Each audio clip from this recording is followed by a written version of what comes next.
I followed all my friends. Did you all follow each other? Yeah, we followed each other's career. We often, especially now in iPhones and group chats and all that stuff, we often stayed in contact with each other, and we kept in touch with everybody. Especially in the summers after the season, we kind of decompressed and kind of released and talked about the year and what we went through. Not just me, Drew, and LeBron, who played professionally. We got, what Willie was going through, what Shion was going through. So we all came together and had a conversation about, this previous year and how's it going, and what can we do to help each other out and moving forward and things like that. My GOAT comparison, I'll always just say one simple line: switch them teams. Switch teams. Okay. Whose team would get better? Whose team get worse? Whose team would stay the same? If you look at what would happen, I think that LeBron's team, if he switched to the Bulls, they wouldn't drop off much. If you put Michael Jordan on that '07 Cavs team, I don't think that they would have struggled a little bit. And so that's what I mean. They have different skill sets, they have different abilities. I think they bring different things to the table. So to compare the two isn't fair to either of them. But if we're going to compare, just change them teams and see how it goes. I think Michael Jordan is unfairly heralded as the best player ever because of different things that had nothing to do with basketball. And if he played in this social media era, he would not be as looked at as highly because of the things he did off the court. Okay. And so, those are, and now you have to factor those things in. And so I think that being the GOAT is just not just playing basketball. It's everything, and I think that LeBron has encapsulated everything while playing this game. Honestly, there's no legacy without, some negativity. And so being able to go through adversity early in his career and in the middle of his career by the way he left Cleveland, what happened when he got to Miami, and so that type of coming back home, then leaving again. So with those type of adversities, those type of storylines, peaks and valleys, I think that makes him human. That humanizes him and it makes him a person, and that makes his story that much better because, there's none of us on earth has never made a mistake. You can't compare the eras. You can only compare their numbers because what Kareem was doing was unheralded. He was a bucket. Early on in his career, he was a bucket for a losing team. And then he spent a lot of years losing. But he was scoring but he got championships when he went with the Bucks before he left, with Oscar Robinson. Then he went and got some with the Lakers as well at the tail end of his career. But when you look at years in the league and points per game, he's doing it at a pace that's faster than Kareem. Less shot attempts, less games played. And so those are the things was kind of balance out. If you want to add the three-pointer in, he played less games. He took less shots. And so it all balances out, I think. But comparing a guy who played in the 70s and 80s versus a guy who played in the early to mid 2000s, it's not fair to either one of those guys because there's different eras and there's different type of basketball. Well, actually, I played Pee Wee football with LeBron when we were 8. We weren't friends. We were just teammates. In Pee Wee, if you got your friends that when you come in. So we weren't friends in Pee Wee. We actually went to the same middle school together as well. Once again, we were cool, we were teammates, but we weren't friends. It wasn't like we hung out or anything. And then I went to Central Howard, which is a public school here in Akron. And long story short, I couldn't return back to Central Howard due to some things that happened between me and the teacher. And LeBron, I was playing AAU with them, and he asked me how's Central going to look. And I said, I don't know. I'm not going back. And then Coach Drew got wind of that, and he called my mother, and next week I was signing up to go to St. V. So it was just that organic and that it wasn't like a recruiting or anything like that. It was just how's your team going to look? And I'm like, I'm not going back.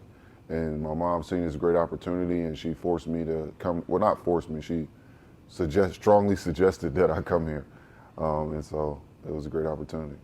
He made it positionless. So now, he was the first one that you can just, what position is he playing? Is he a 3? Is he 4? Is he 2, 1? He's positionless. I think he made guys become more skilled and have to do more than one thing. Before him, there was very rare players. It was Pippen, Grant Hill, and maybe a couple other guys that I might be leaving out that could rebound, pass, and score. There weren't many guys who were doing all that. Now you got guys, Russell Westbrook. You can go down the list. It's probably 15, 20 guys. James Harden, even though these guys may not admit that they're baby clones or being able to do multiple things on the floor, that comes from LeBron. That comes from being able to do more than one thing and kind of, and he made the game smaller. So he was a part of that small ball era, being able to shrink the game and being able to, play multiple positions and do multiple things. I mean, I see a drop off. His athleticism has took a dip. He still, from where he was, his athleticism. Now, you can't compare him to normal people's athleticism.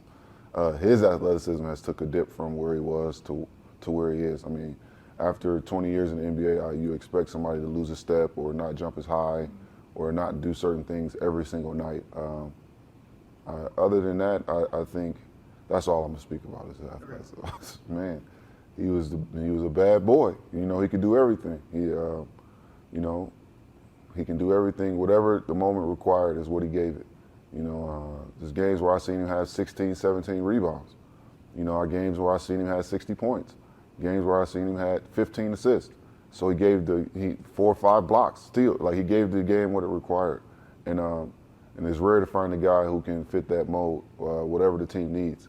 Because before that we got shooters, we got post players, we got defenders, we got point guards, and you just roll that up into one player, and it's that's what you get. They're very similar. They're very similar. LeBron's the person is very unselfish, very team oriented. He's the only child, so he wants company, he wants people around.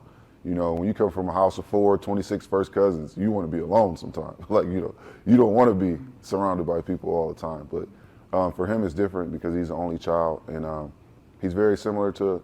But personally, as a person, he's a really good person, man. He tries to really help people when he can, and he says when he can't. And there's a lot of people who don't, who just who try to lie to you or spin you off. So for me, he's my boy. I enjoy his company. We just sitting around laughing, doing nothing, watching TV. That's he's a friend, and I'm just glad to have friends like him in my circle. Right there, that lunchroom. That lunchroom was that was our study hall. That was our lunchroom. So that's where all the funny stuff happened, like jokes, the pranks, the food, those were the times where, on the court, you playing with your band of brothers. So it's different. That's I don't want to compare it to going to war, but you just going out here, you going to fight and compete against other teams. So it's different. You have fun out here, but in there it's just you're you as a person, not the basketball player. So you can kind of put your shield down and kind of just enjoy and laugh and joke and have fun. And so that's where most of my that cafeteria and in the hallways as well. No, I don't think. If anybody says that, I think they're lying. But one thing I can say is every time I've seen him play, he was one of the best players on the floor, if not the best player on the floor. And that was from the time we were 16, 15 years old. And so every time I've seen him play, he was the best player on the floor, or arguably the best player. But you didn't see him he's going to be this. No, I honestly I had no expectations of what he would do, but I knew that he would be able to play, be able to function at a high level because of his intelligence. His basketball IQ would always carry him. And then you mix that with the hard work and the God-given abilities, you have greatness. And so with that, I personally wasn't never worried about how good he would be. I was more so worried about how much he would win. The difference between God-given and work ethic to me for LeBron was he was born left-handed, but he shoots right-handed. So that's God-given. That's just a natural ability to be as equally talented with both hands. But he honed those skills. He worked hard at even more at his left hand and even more at his right hand. And so he was given these abilities just to be ambidextrous, but he also worked at it. He was given height, but he also worked at his jump shooting. He was given the mind, but he also watches film. So it's not only having those tools, it's being able to sharpen and hone those tools and make it so you can be at your peak performance. You know, having the tools is not enough. He challenged he challenged everybody. You know, when we played, he would be 4 starters versus with one bench guy, and then they would go 4 bench guys and LeBron, and we would get a sizable lead, and we still would have to struggle beating them. And so like that's the challenges. Like we would challenge each other. Like and he was try to make sure that we uplifted ourselves and but also not push us down. So he was a good teammate. Nobody was above getting yelled at, including him. If he was messing up, somebody would say something to him. If we were messing up, somebody would say something to us. And that was just about the brotherhood and being able to give and receive constructive criticism.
They've been there for a minute. I don't know. I wonder if varsity is the only varsity where it's old on the road. I don't know because I know. I remember Coach Carly said that. They could have done. They could have done.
Ball.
Let's go.